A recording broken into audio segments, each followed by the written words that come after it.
Şimdi en başta geçen yıl meydana gelen o meşhum hadisenin çok pek fazla zararının asgariye indirilerek atlatılması hakikaten Cenab-ı Hakk'ın bir lütfudur. Şimdi böyle darbelerle ben her zaman değişik yerlerde de bu düşüncemi ifade ettim. Amaçlanan aslında insanların uyanışıdır. Uyanışına engel olmaktır. Türkiye'de de ciddi manada bu son yıllarda bir öze dönüş, bir kendi kültürüne dönüş, bir kendi kültürel kodlarına dönüş söz konusuydu. Bu kodlara dönüş bir takım çevreleri rahatsız etti, hem içeride hem dışarıda. Türkiye'yi yine nasıl kendi eskiden olduğu gibi emrimize amade, bizim dediklerimizi birebir yerine getiren insanlar haline getirebiliriz diye bir herhalde çare düşünüldü. En kestirme yolda her zaman gelişmekte olan ülkelerde uyguladıkları projeydi ve bir darbe planlandı. Bu darbede aslında bizim sadece maddi noktada devletin uğramış olduğu zararı değerlendirerek efendim böyle bir şey oldu, bunu bu şekilde değerlendirelim diye düşünmemiz yanlış olur. Bu darbe aslında insanları maddi manevi noktada hakikaten etkiledi. İnsanlar sosyal açıdan çok ciddi anlamda sorunlara, travmalara neden oldu. Psikolojik açıdan insanlar üzerinde kendine güven noktasında, kendinden emin olma noktasında ciddi sıkıntılar meydana getirdi. Sosyal açıdan insanların birbirlerine güvenmesi noktasında bir sıkıntı meydana getirdi. Özellikle yani şahsiyet açısından veya kişilik bakımından çok böyle güçlü bir kişiliği oturmamış insanlarda özellikle çok ciddi bir çekingenlik meydana getirdi. Hatta şahsiyet oturmuş diye bildiğimiz insanlarda bile bir adımı atarken 3-4 defa düşünmesine sebep olan bir netice ortaya koydu. Genel baktığımız zaman biz ilahiyatçıyız. İlahiyat perspektifinden değerlendirdiğimiz zaman böyle bir şeye vesile olma noktasında dışarıdaki insanlar zaten karşılarında düşman bir ülke gibi gördükleri için veya rakip bir ülke olarak gördükleri için gelişmesini engelleme noktasında bir takım davranışlara gireceklerdir. Fakat içerimizdeki bir takım insanların buna destek vermesi onlara ciddi anlamda vebal yüklemiştir. Çünkü Müslümanların yaklaşık genelde şöyle bir ifade kullanılır. 80 yıldır 90 yıldır edindikleri şey söylenir ama 1500 yıllık birikimini bir anlamda hedef aldınız. Müslümanlar elde etmiş oldukları bir takım şeyleri, kazanımları kaybetmekle yüz yüze geldiler. Bunu sadece siyasi kazanım olarak değerlendirmek yanlıştır. İnsanlar da İslami yaşama noktasında, İslam'dan hareketle, dininden hareketle bir takım duyguları kendisinde geliştirme noktasında, hatta Türkiye'nin örnek olarak bütün alem-i İslam'a örneklik yapması noktasında ciddi bir ket vuruldu. Bu ket vurma noktasında bunu yapan insanların mesuliyeti hakikaten büyüktür. Yani ben hep bunu şöyle değerlendiriyorum. Belki gerçekleşmiş olduğu dönem aralığı itibariyle asr-ı saadetten şimdiye kadar meydana gelmiş İslam'a dönük en büyük suikastlerden birisiydi bu. İslam'a karşı girişilen en büyük sıkıntılardan birisiydi. Ve yine şöyle tanımlamak gerekir belki dini literatürle. 1400 yıldır meydana gelmiş en büyük fitne hareketiydi. Önceden hareketler meydana gelince işte efendim Hazreti Ali döneminde, Hazreti Muaviye döneminde ve sonraki dönemlerde işte efendim devletler döneminde bir takım şeyler meydana gelmiş olabilir. Fakat insanlar bu kadar iletişim halinde olmadığı için lokal kalıyordu. Öbür boyutlarına gelince verdiği zarar noktasında baktığımız zaman gerçekten Müslümanlar ciddi anlamda etkilendiler. Yani darbe meydana geldiği zaman darbe gününden itibaren, saatinden itibaren meydanlara çıkan insanların tamamı hakikaten imanlı insanlardı. Bu imanlı insanlar o gün göstermiş oldukları o cesaretin, göstermiş oldukları o fedakarlığın, verdikleri o desteğin karşılığını yeterince alabildiler mi? Belki alabileceklerdi fakat diyorum ya şeytan boş durmuyor.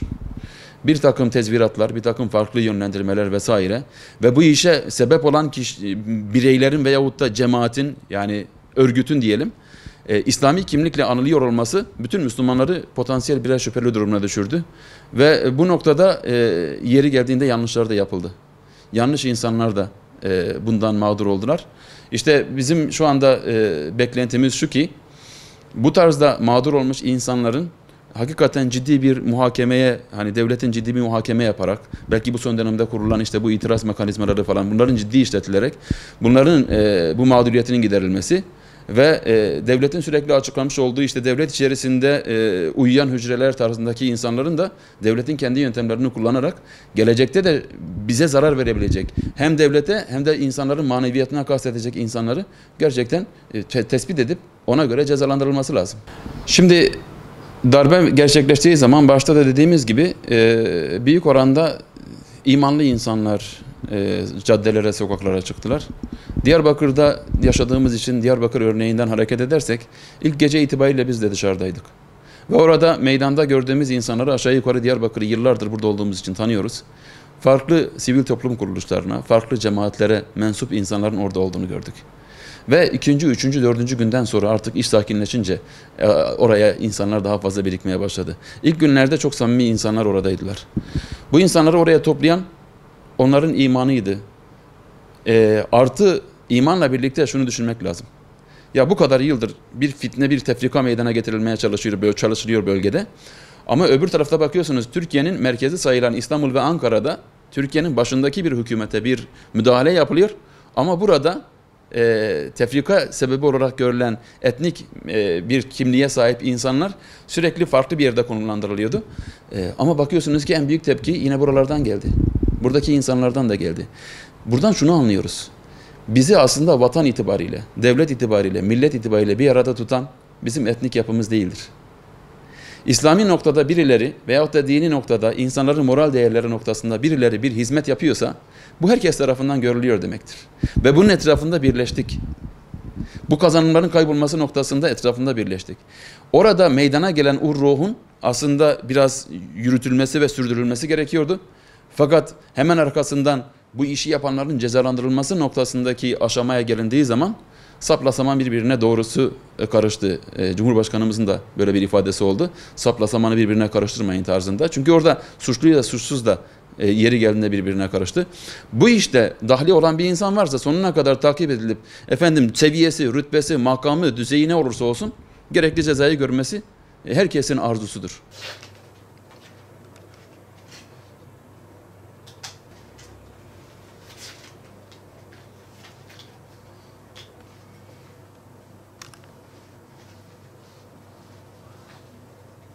Türkiye Cumhuriyet tarihinde 1960'tan beri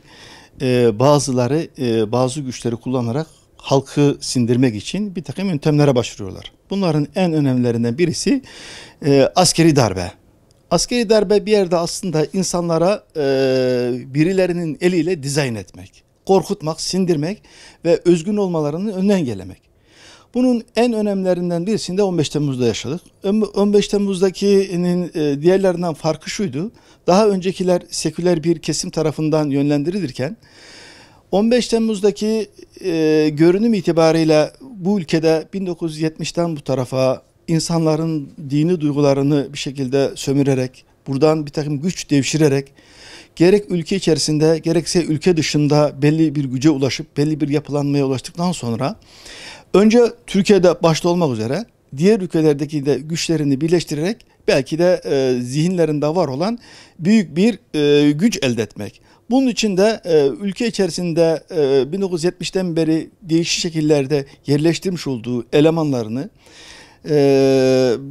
aktif hale getirerek askeri darbe yaptırmaya çalıştı. Çünkü şunu biliyordu ki Türkiye'nin genel hafızasında darbe korku demekti. Dolayısıyla insanları korku yöntemiyle özellikle askeri kullanarak, çünkü insanlar askere karşı saygı duyar.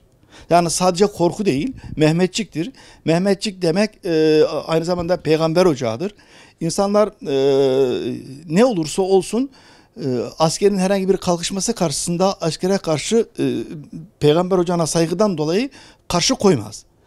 Bunu bilen güçler aynı şekilde yine askerleri kullanarak halkla karşı karşıya geldiler ama yanıldılar. Yanıldıkları noktalardan birisi de şu, ben şunu söyleyeyim.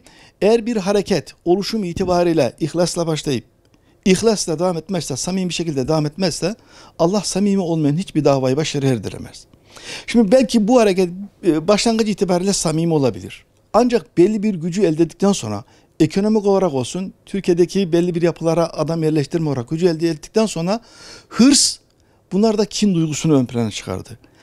Bizim aslında tarihimize baktığımız zaman yani Çanakkale Savaşı olsun, Birinci Dünya Savaşı olsun birçok savaşta insanlarımız vatanı için, birlik beraberlik için, ülkelerin geleceği için adeta düğüne gider gibi savaşa gitmiş bir toplum.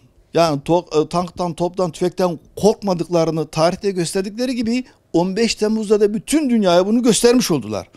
Dolayısıyla böylelikle hem toplum olarak kesinlikle askeri herhangi bir darbeye karşı korkmayacaklarını, hem de aynı şekilde kendi vatanları için bir takım küçük menfaatlerini ön plana çıkarmayıp birlik beraberlik içerisinde hareket edeceklerini bütün dünyaya göstermiş oldular.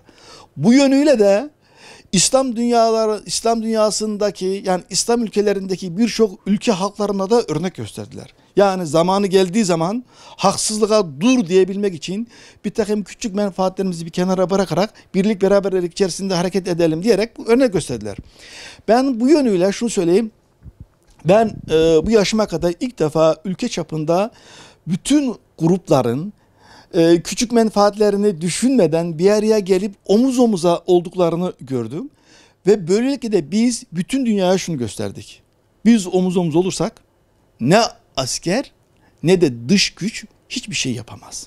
Önemli olan zamanı geldiği zaman birlik beraberlik içerisinde hareket edip içerimizdeki yanlışları güzel bir şekilde dur diyelim. Ben bu anlamıyla da önemli olduğunu düşünüyorum. Diğer İslam ülkelerindeki liderlerin de bunu iyi görmesi gerekiyor.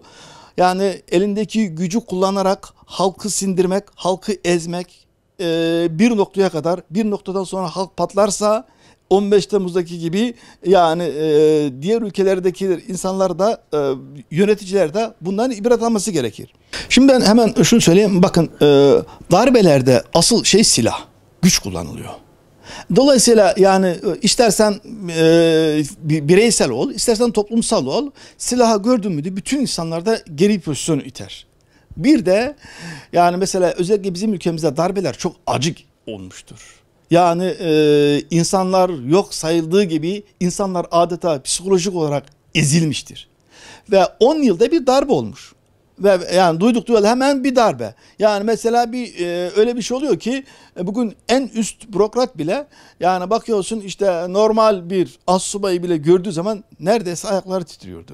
Yani neden? Çünkü korku sindirilmişti içimize. Yani darbelerle insanlar sindirilmiş oluyor.